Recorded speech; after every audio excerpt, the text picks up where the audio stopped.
equipo de protección personal. Esto sí es para protegerse la persona que lo usa, no para proteger a otras personas. A diferencia del cubrebocas. El cubrebocas es para proteger a las otras personas.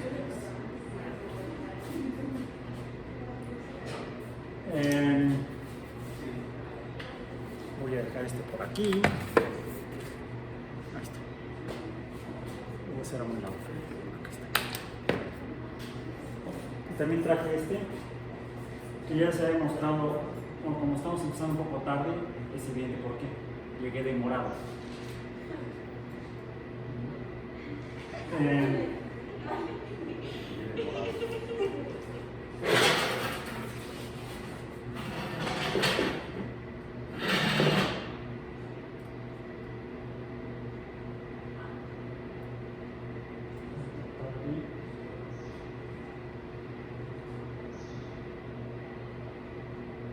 Y hemos observado esto. Es interesante la forma en la que sucede esto. Y para tratar de entenderlo, por cierto, no he encontrado ninguna explicación satisfactoria de por qué cae así.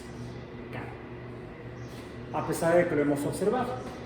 Ahorita hay mucha gente lo ha observado, lo ha probado, han tratado de explicarlo, pero yo mismo no lo entiendo. Entonces, estamos tratando de entender el mundo. Y para eso dijimos que debemos observar. Pero en estas observaciones pueden verse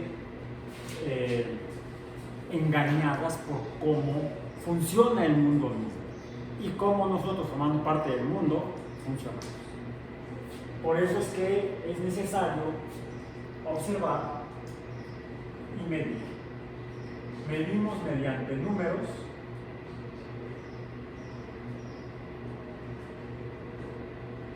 en escalas, que son las magnitudes numéricas,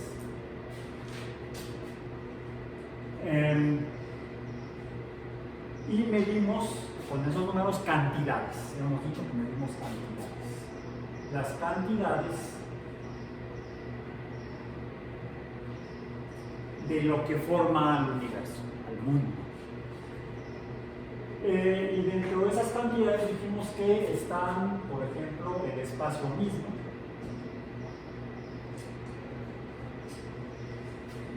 La cantidad que medimos en el espacio se llama la cantidad con la que medimos el espacio. La longitud. Es la longitud. Representada con la letra L mayúscula. Pero necesitamos lo que podemos llamar patrones o unidades. ¿Sí? Una medida convencional acordada entre la gente, se ponen de acuerdo, se convencen mutuamente, le decimos por convención, y así fue como después de la Revolución Francesa, los franceses establecieron una medida poniéndose de acuerdo por convención, pero en lugar de relacionarla con alguna persona como el rey, porque el rey se decía que era designado por Dios, así se llamaba el rey Sol, así mismo, no, decidieron que fuera en función estuviera definido en función de algo natural, algo con lo que tuviera relación la gente, las personas, la humanidad, los humanos, que fuera una medida humana, y por eso adoptaron el metro como una fracción de la circunferencia del perímetro terrestre. Pero cuando finalmente con esa misma unidad midieron la longitud del perímetro terrestre, se dieron cuenta que había un error. Siempre que medimos hay errores, y se quedaron entonces convenciéndose de que la unidad de medida de longitud, la unidad que es el metro, símbolo M, ¿sí?, sería un objeto que habían elaborado con la magnitud y longitud que habían establecido pensando que originalmente la circunferencia de la Tierra sería cierta cantidad o magnitud, y esa fracción sería entonces esa fracción de la circunferencia terrestre. Pero como un error ya no fue la fracción de la circunferencia terrestre, sino que se adoptó al metro inicialmente como esa longitud de ese objeto, que se le llamó el metro patrón, que está en un sótano en la oficina de pesas y medidas de París. Con el tiempo se modificó su definición para hacerlo todavía más natural, y actualmente está en función de una segunda cantidad natural, que es el tiempo. Nada más antes de continuar en este recorrido para llegar al día de hoy, recordamos entonces que la unidad de longitud, el metro, sería equivalente a esta longitud de este instrumento, o aproximadamente. Hay un error siempre que hacemos mediciones. Error en el instrumento, error en la observación, diferentes tipos de errores.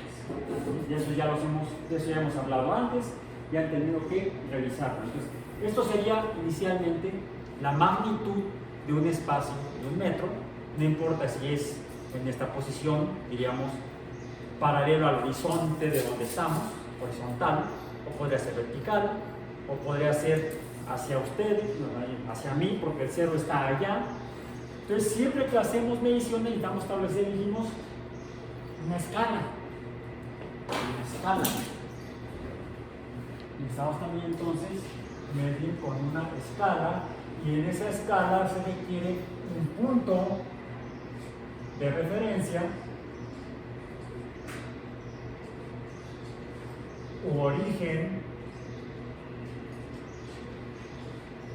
que sería igual al 0 unidades en la escala de la unidad correspondiente. El origen sería el 0. Por eso entonces en mi escala de medición de longitud yo aquí tengo un 0, y a partir del 0 puede ser para allá, aquí sería un metro, o podría ser para el otro lado, aquí estaría el 0, o aquí estaría el 0, o aquí estaría el 0, o aquí estaría el 0, o acá estaría el 0, o así podría estar el 0 aquí. En ese sentido es hasta cierto punto arbitrario. Tenemos que ponernos de acuerdo cuando vamos a medir espacios, longitudes, con la unidad del metro. Decía yo que finalmente la magnitud o el tamaño del metro, los números se miden los números, y a eso les decimos magnitudes. Los números son magnitudes. Bien. Pues el tamaño o el número de esa longitud sería la magnitud. Esta longitud tiene una magnitud de 1 metro. Si lo modifico, ahora tiene una magnitud menor. ¿De cuánto es? ¿Más de cerca? Acá. No, estamos usando el sistema 40. ¿40? No. Punto 40. O punto 400. Dijimos que usamos, siempre que medimos, debemos mencionar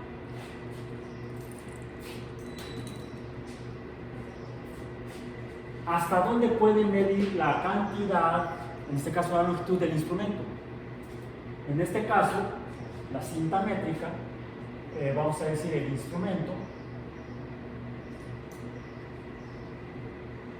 sería la cinta que tiene los números, el instrumento tiene una capacidad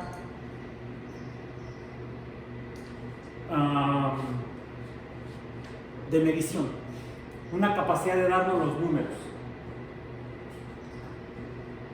Desde la unidad por lo menos hasta más grande que la unidad o más pequeño que la unidad.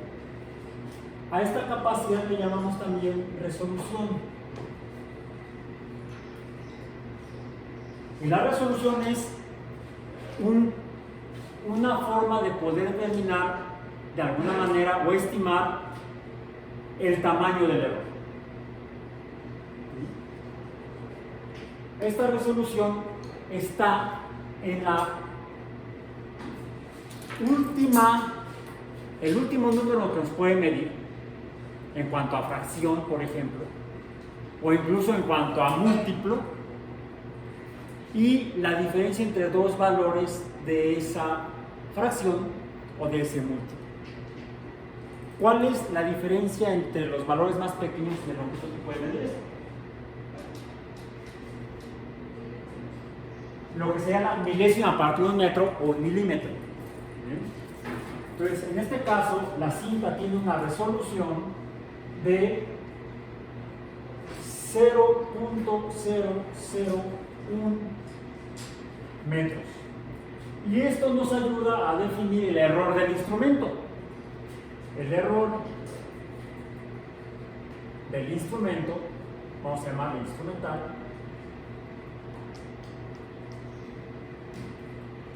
que puede haber varias causas de error en el instrumento, pero la inicial depende de la resolución.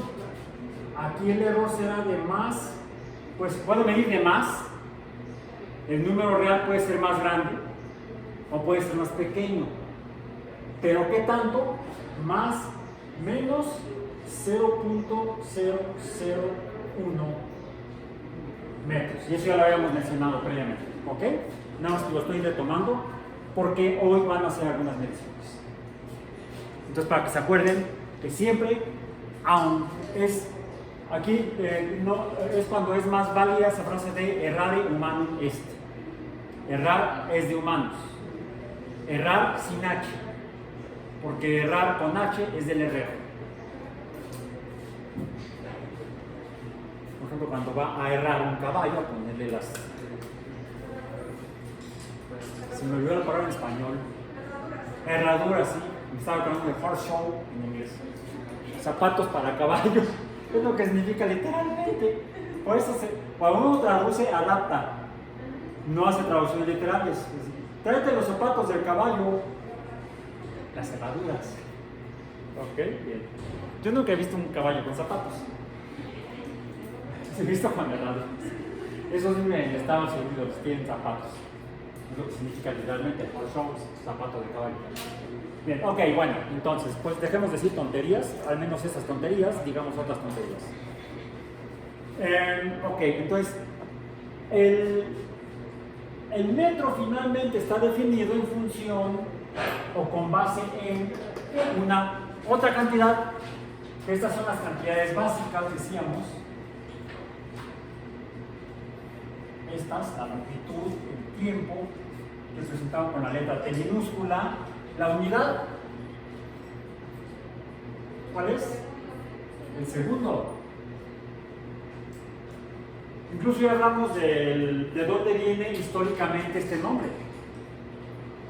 La segunda fracción de tiempo. ¿De cuál tiempo? De una hora.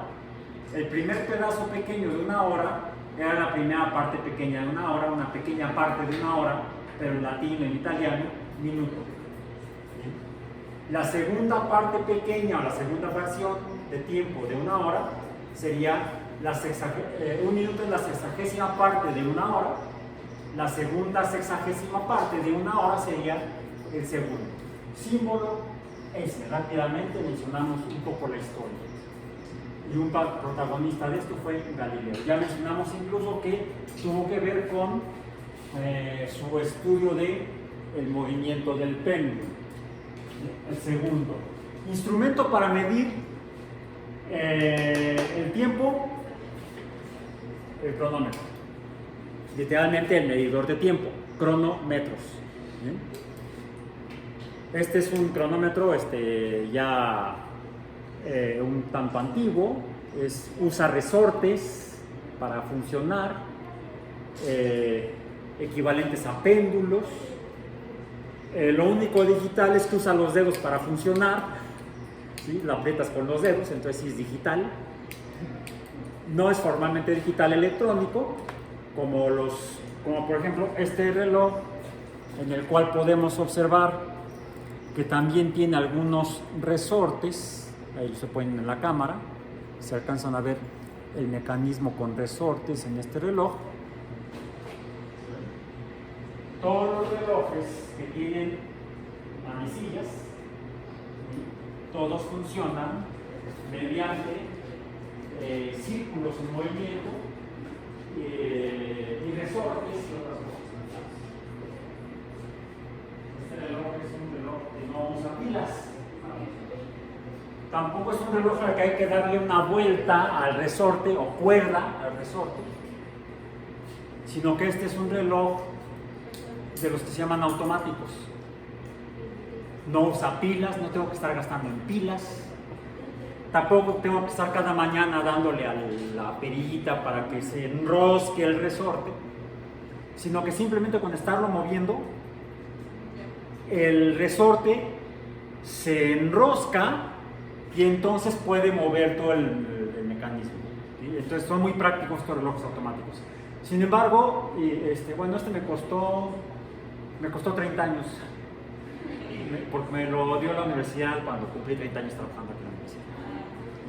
Por eso me costó 30 años de trabajo. Hagan cuentas.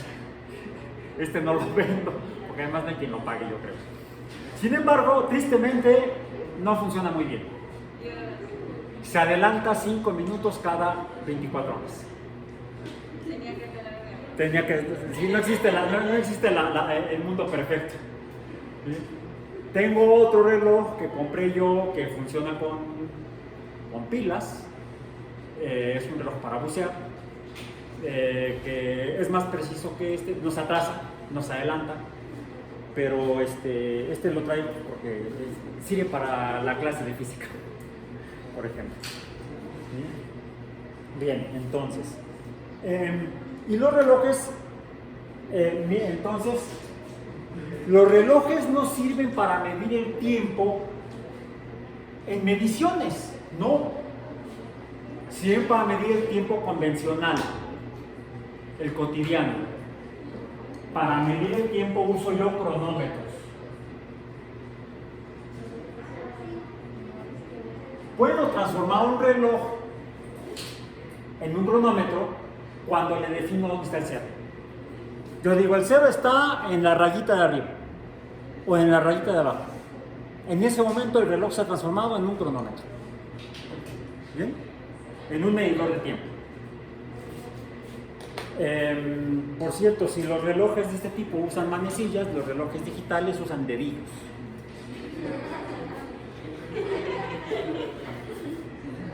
Es un chiste tonto de viernes en clase de física. Ok, cronómetros. El error, si yo usara mi reloj como cronómetro, ¿cuál sería la resolución y el error correspondiente a la resolución? Tiene un medidor de segundos. Tiene lo abajo que le dio, no me lo regaló, me lo dio a cambio de 30 años. Me lo gané. ¿Sí? No, es que a mí toca yo tengo de 35. ¿Sí? Sin más que es una cosota enorme. Sí, no, entonces la verdad no me gusta. No me gusta, ese diseño de reloj no me gusta. Pero ya tengo el de 35, voy por el de 40. Bien, entonces, tiene 3 manecillas. Una que mide las horas, ¿sí? Ese tiempo que midieron que definieron los egipcios. Tiene otra manecilla que mide la primera fracción de hora, la primera fracción pequeña, primer pedazo pequeño de tiempo, que es los minutos, y tiene una tercera manecilla que mide la segunda fracción o la segunda parte pequeña de una hora, los segundos. Bien, ¿cuál es la resolución o el error de este reloj si lo uso como cronómetro? Más o menos ¿cuánto? Más o menos un segundo. Y en el caso del reloj, como instrumento, si yo usara el reloj, la resolución, en el caso del reloj, la resolución es 1 segundo. ¿Sí? 1 segundo. Y el error es más o menos 1 segundo. En el caso del cronómetro, y ese cronómetro es herencia, era de mi papá. ¿Cuánto? 0.2 segundos. Por lo tanto es más menos este ya bailó. Aquí tengo otro. Es más, como ya bailó, ponlo yo en el depósito.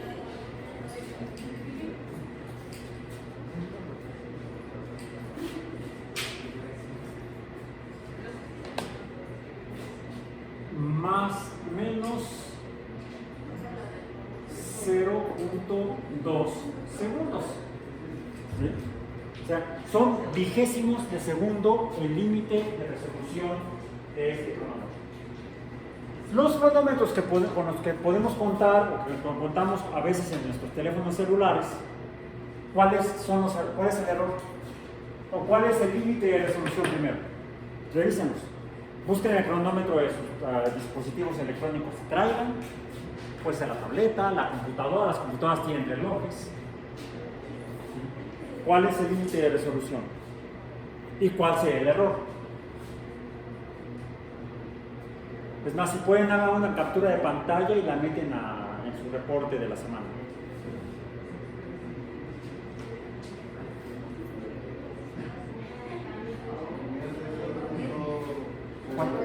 ¿Cuánto? 0.01 segundos. O sea, son centésimas de segundo. ¿Sí? En el caso de un teléfono celular, un celular es 0.01 segundo y por lo tanto es más o menos 0.01 segundos. Centésimas de segundo.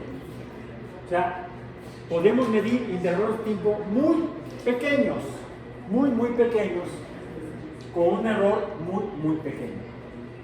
¿Bien? Okay. Eso en cuanto a la cantidad de tiempo. Y tenemos la cantidad de materia que forma al universo. Y esa es la masa, por ejemplo. La masa, símbolo M, no confundir con la M del metro. La unidad, kilogramo, kg.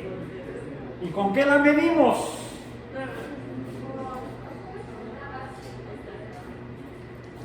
Con balanzas. Con balanzas. Pero para entender cómo funciona una balanza, necesitamos entender un poco más el resto de la física de la que hemos estado hablando en las reuniones que hemos tenido previamente. Bien, de hecho tenemos que entender lo que pasó con el resorte. Cuando lo dejé caer. Ok. Empezamos entonces, vimos que algo le pasó. ¿Qué es lo que le pasó? El resorte estaba en alguna posición. El resorte estaba así, vamos a decir. Está muy feo eso.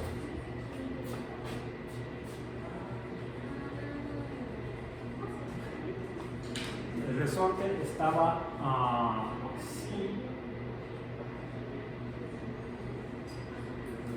Uy, no, ese resorte. A ver, también va. Se va. Más que me puse hace rato que llegué al cubículo y me puse a sacar lo que tenía antes de la pandemia. Vamos a ver este.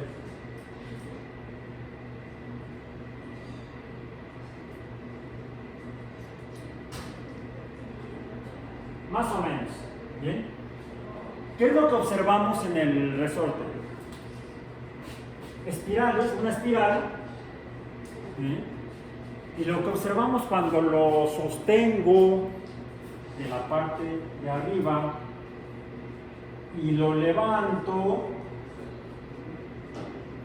o bajo la mano la otra, veo que la longitud entre vuelta y vuelta es diferente. ¿Sí? La longitud aquí es mayor que acá, que es mayor que acá, que es mayor que acá, que es mayor que acá. ¿A qué se parece que ya han visto antes?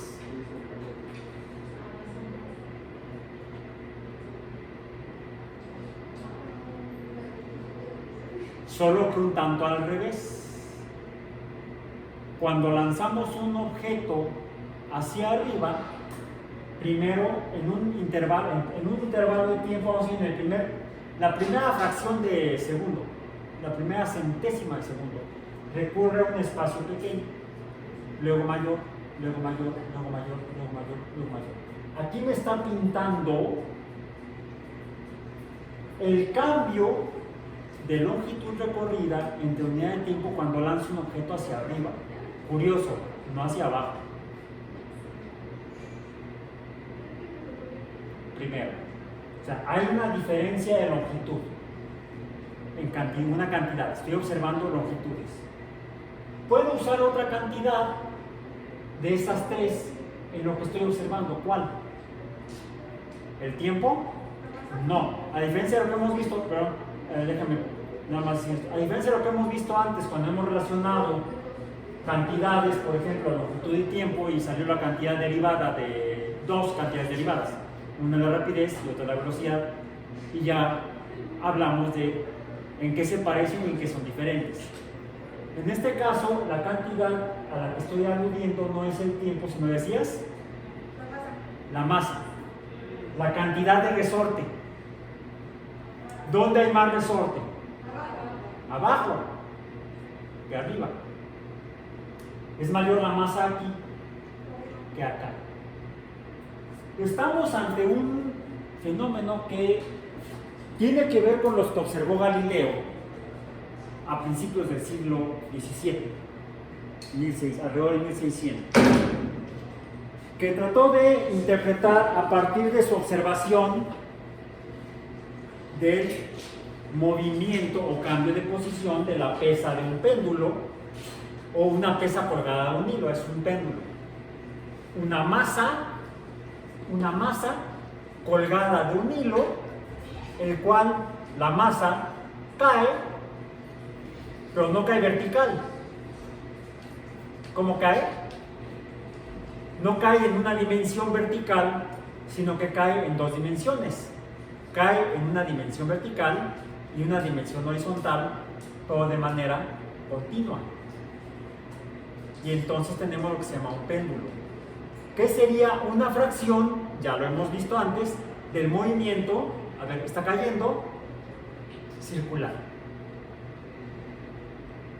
Diríamos que un movimiento circular sería como un péndulo que se mueve en una sola dirección.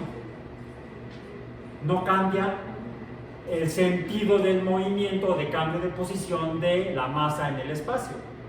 Ya definimos eso como el movimiento y vamos a escribirlo aquí para que no se nos olvide, como fenómeno, y por eso lo voy a escribir con otro color. El movimiento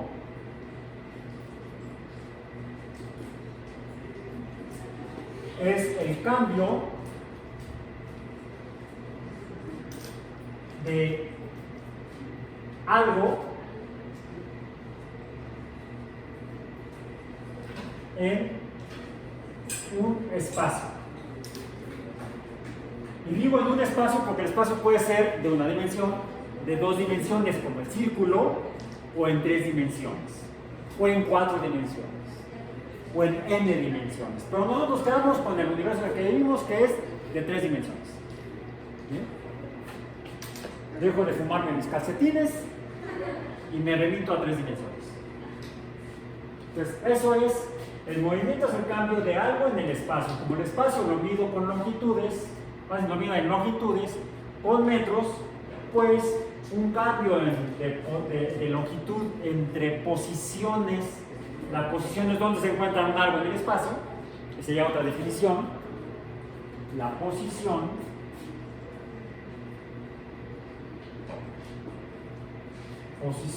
es la ubicación de algo en el espacio, y entonces me permite definir con mayor precisión lo que es el movimiento. ¿Qué tipo de cambio de algo en el espacio?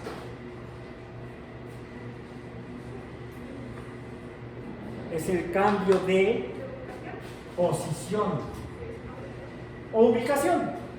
La posición de la ubicación, de posición en un espacio. ¿Bien? Y puedo, para entender el movimiento, dijimos, es útil, tal vez no indispensable, pero sí útil, utilizar primero la posición la mido en longitudes. Voy a empezar a usar símbolos. En L entre ubicaciones. ¿Cuáles ubicaciones? Por ejemplo, X1, X2, y entonces esta longitud, esta L, será entonces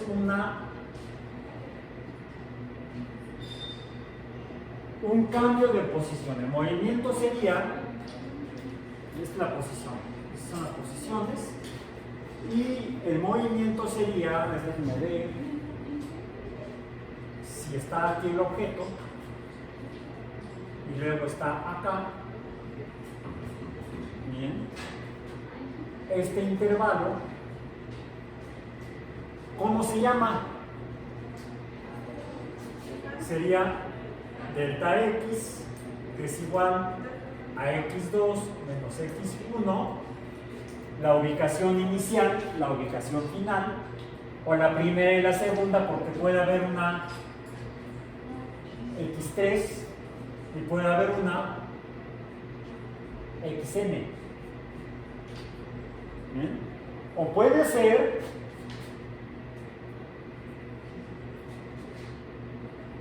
X0, un punto de referencia, un origen, y de acá puedo tener un X menos 1. Ya tengo entonces un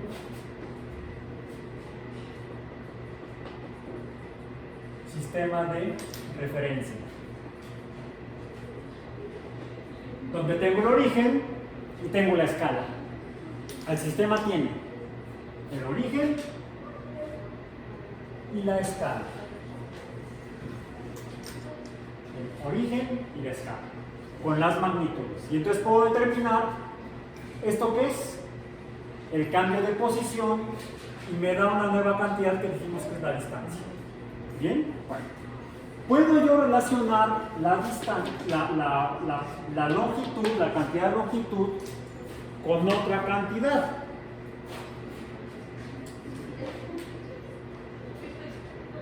T1, T2. Y entonces tengo delta T, que sería T2 menos T1. Y entonces puedo tener delta T, perdón, delta T no.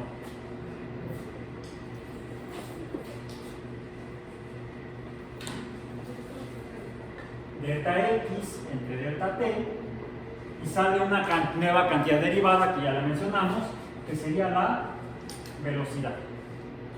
Bien.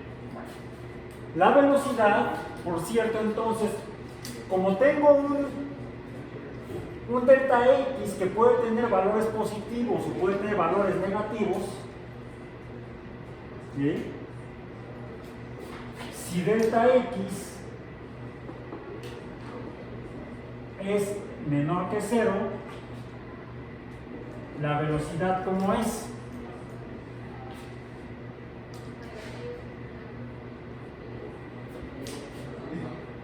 Menor que 0.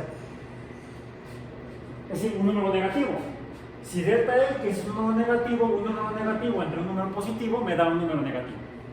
Puedo tener velocidades negativas y están definidas por dónde está el origen. Respecto al origen, si el cambio de posición o movimiento es para acá, ¿cómo será la velocidad una vez medido el intervalo de tiempo? Positiva. ¿De cuánto? No sé, pero es positiva.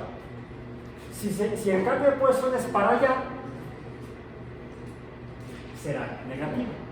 Entonces, si delta X es mayor que 0, entonces la velocidad es positiva.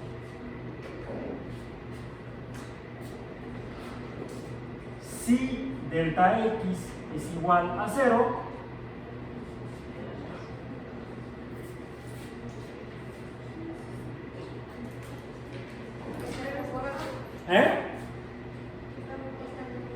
se llama reposo. Reposo. Y de hecho, eso es lo que sucede cuando tengo yo esta bola aquí. No se ve, pero aquí está la bola. En la cámara no se ve la bola, pero aquí está la bola. Déjenme ver si la puedo poner. Vean. Ahí está. Sí, ahí se ve. ¿Cómo así se ve? Ahí está. Ok. Ahí está. Ahí está esa bola que tiene una masa de 1 kilogramo, por cierto. Esa bola tiene una masa de 1 kilogramo. Voy a usar el cronómetro, voy a medir un tiempo inicial. ¿Sí? 0. Alguien que me diga cuándo aprieto el botón. 6 segundos. 6.4 segundos. ¿Sí? 6.4 segundos. Vamos a ver si pongamos una escala de longitud. Aquí está, escala. Aquí es 0, 10, 20, 30, 40, 50 centímetros. Vamos a decir, aquí es 0.000 metros y aquí es 0. Sí, 0.0, no, 0.0 no, ya me equivoqué.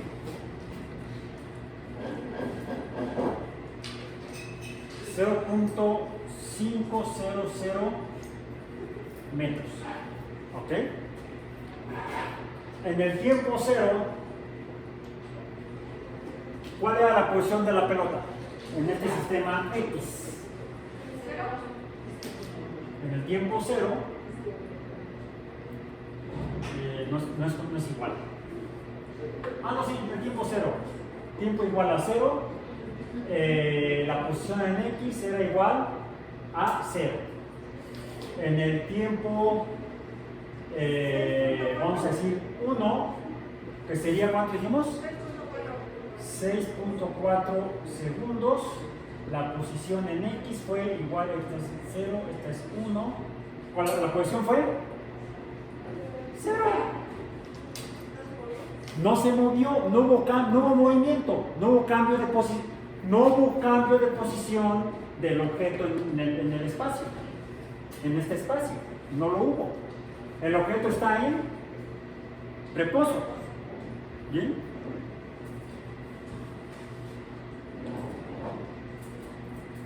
Ya en alguna sesión anterior hablamos de y vimos el movimiento uniforme, rectilíneo, el movimiento circular en dos dimensiones, uniforme.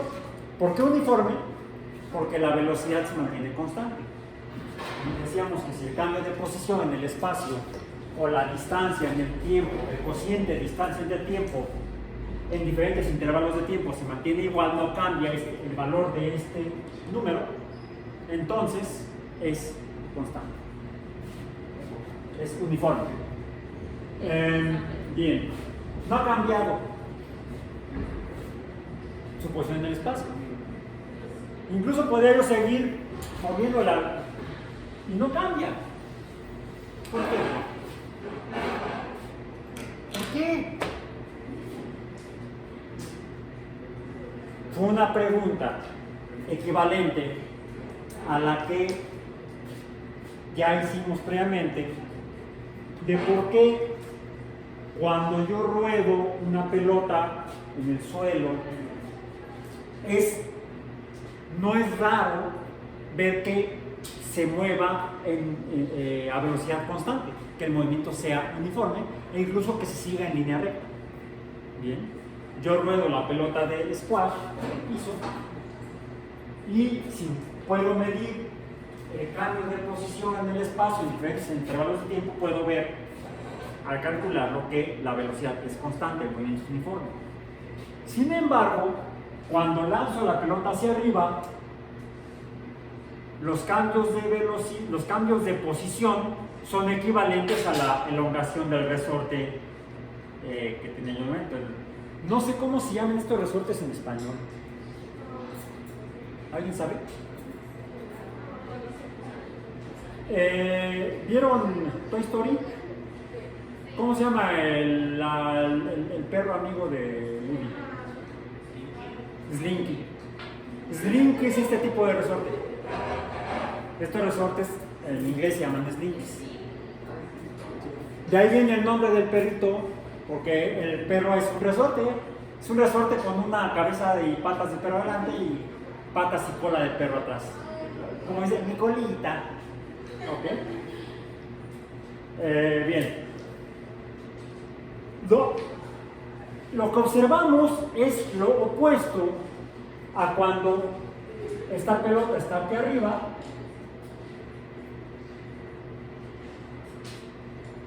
Mejor vamos a poner el nombre. ¡Ay! Es que estos pizarrones ya tienen muy poco peralte acá. Y entonces, por más que la quiero que se quede ahí, no se queda. No se queda. ¿Qué le sucede? Cae, gravita. Gravitar es caer. ¿Sí? Antiguamente la gente usaba más el verbo gravitar que el verbo caer. ¿Sí? Ahí la bolita gravitó.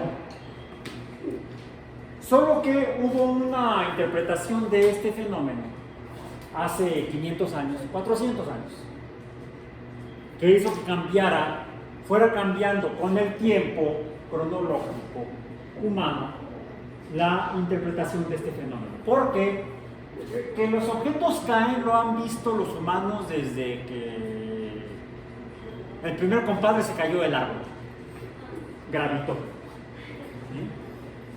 Desde que vivíamos en los árboles, nuestros ancestros vivían en los árboles. Y hace 2500 años Aristóteles, un filósofo helénico, ¿sí?, en la cuenca del Mediterráneo, en lo que ahora es Grecia, él decía que una diferencia entre estas dos pelotas es que su cantidad de materia o masa es diferente. ¿Con qué mido las masas? Pues no lo puse yo aquí. Con balanzas es con lo que debo medir las masas y no, como les había yo mostrado, con básculas. Esta báscula, por cierto, está hecha con un resorte. Nada más que no es un resorte Slinky. Un resorte Slinky es aquel que se elonga cuando lo levanto y la mayor masa se queda abajo, mientras que en no, para que se elongue tendría yo que ponerle quizá una masa, es más, aquí tengo una masa de canicas en una malla, y entonces sí se elonga el resorte y puedo medir un número a partir de una escala en kilogramos. ¿Cuánto es? Aproximadamente 500 gramos. ¿Y si yo le muevo así? Bueno, Si lo muevo, la marca del medidor se mueve porque algo le está sucediendo que no debe suceder, y por eso es que para medir masas lo más apropiado es usar una balanza. Solo que necesito una referencia, una masa de 1 kilogramo de un lado y otra masa desconocida del otro, y la inclinación de la balanza será proporcional a la diferencia de masas. Por ejemplo, si pongo aquí la pelota de squash y pongo acá la pelota de ping pong, veo que es mayor la masa en la pelota de squash, más que se rueda, que la pelota de ping pong. Ahí están, ¿no? Más o menos. Incluso puedo verificar que si las cambio de posición, se inclina en la posición opuesta. Entonces necesito una referencia, una masa de referencia, un cero. Una vez que tengo la masa de referencia, hago proporciones mayores o fracciones de la masa, y entonces tengo una escala de masas y puedo medir masas con una balanza. Una opción es usar los resortes que se elongan cuando le pongo masas. Es decir, parece que finalmente la elongación del resorte Slinky depende de la masa que está aquí abajo. Igual que si le pongo yo una masa a este resorte, se elongará. ¿Por qué se elonga? ¿Y qué tiene que ver la masa con el cambio de longitud? ¿Sí? Estamos ante otro fenómeno que no es exactamente el movimiento, y que tiene que ver, sin embargo, en el por qué los objetos se mueven o no se mueven. Y por qué cuando se mueven a velocidad no constante, a velocidad variable, cuando el movimiento es no uniforme. Como cuando los objetos caen, el movimiento vertical no es uniforme. Cuando son lanzados hacia arriba, tampoco es uniforme. Vimos el movimiento curvo circular uniforme. ¿Qué sucede cuando tomo una pelota y tengo aquí otro objeto, otro instrumento, lanzador de pelotas?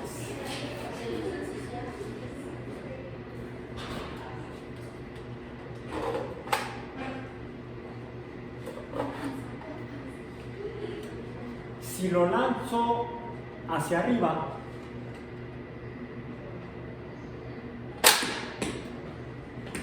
se atravesó el techo. Si lo lanzo horizontal en el piso, el movimiento sería uniforme.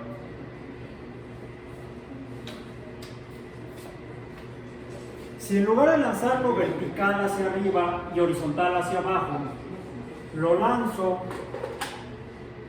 y no lo voy a hacer con todo esta cliente también tiene un resorte, un poquito, hasta la primera marca donde se atore. Ahí está. Voy a ponerlo aquí aproximadamente a 40, así sea vertical, 90 grados, así sería horizontal, 0 grados, aproximadamente 45 grados. Bien. Vamos a ver qué sucede. ¿Cómo fue el movimiento?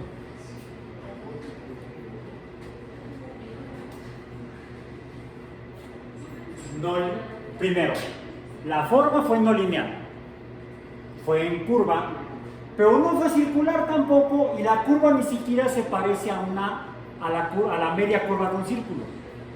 No se movió en semicírculo, sino que se movió en una curva diferente. ¿Qué forma? Parábola. ¿Por qué en una parábola y no en un semicírculo? Es más, ni siquiera en otra forma curva geométrica muy común, muy conocida, que es la hipérbola. El movimiento no fue hiperbólico, no fue ni semicircular y tampoco fue hiperbólico. Pareciera que tiene que ver con el péndulo,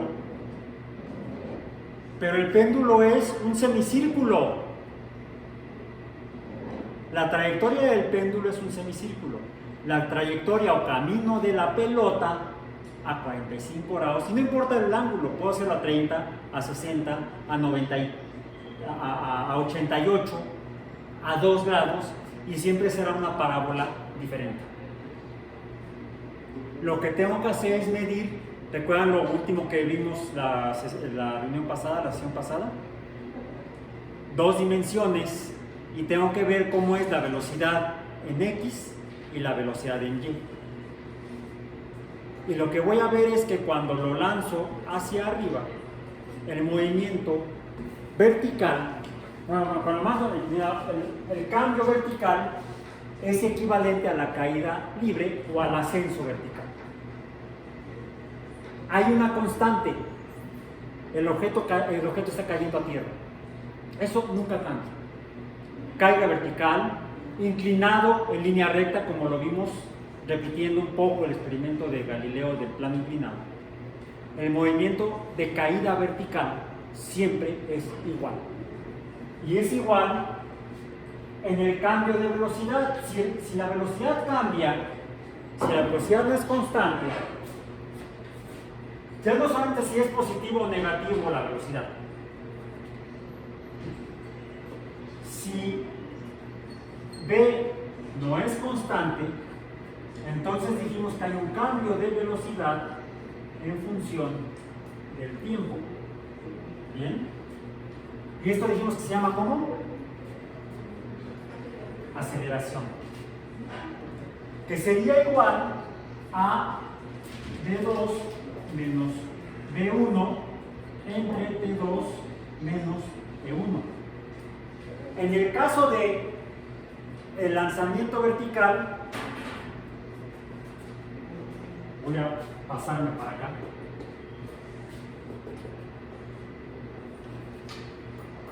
En el ascenso, llamémosle, ¿cómo es A? ¿Cómo? No tanto el número. Negativo. A es menor que 0. Es negativo. La velocidad va disminuyendo. La velocidad final es menor que la velocidad inicial. Y por lo tanto, entonces, el cociente es negativo. En el descenso o caída, si no es perro, es perra, la aceleración es positiva. Entonces, así como el cambio de posición o delta X puede ser positivo o negativo, con referencia al sistema, la velocidad puede ser positiva o negativa dependiendo de cómo es el cambio de posición. Y la aceleración puede ser negativa o positiva dependiendo del cambio de velocidad. ¿Bien? En todo movimiento hacia arriba, la velocidad posterior es menor que la velocidad anterior. Y entonces la aceleración es negativa. Va yendo cada vez menos veloz. La velocidad es menor. Y en cambio en la caída, híjole, por eso mientras más alto cae, más duele. Tenemos entonces cantidades básicas, longitud, tiempo, masa. Cantidades derivadas, área, volumen, rapidez, velocidad, aceleración, son cantidades derivadas que nos dan información de cómo cambian las cosas, cómo se comporta el universo. Pero no son las únicas, porque la pelota no cambia de posición en el espacio, porque no cae.